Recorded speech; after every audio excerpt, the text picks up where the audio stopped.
càng nghe cà rô bát nâng một tục tật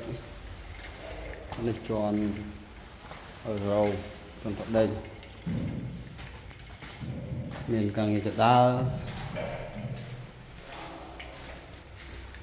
đá hiện đó ngày quay của cô là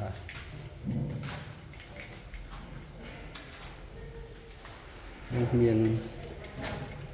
càng nghe bát đặt tay hơi món như miền hơi ok rồi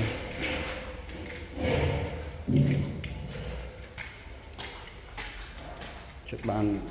đập đập ấy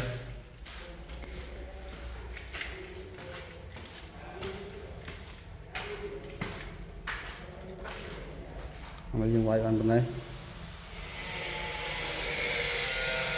ngồi tiếp quay từng ngày bàn bên đây đâu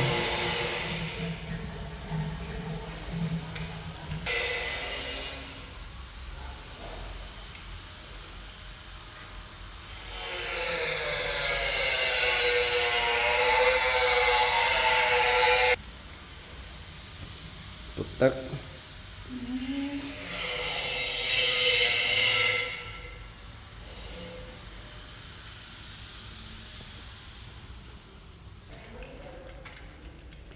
sạch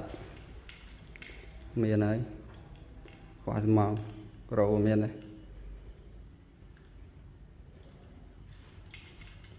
anh cái tục tắc dương anh ấy trời thơ trong đẹp tắc xa dẫn hơi dừng sáp sáp hơi thơ trong đẹp tắc xa hết anh ấy cái sâu trong đẹp tắc về sâu cà phê trong đẹp tắc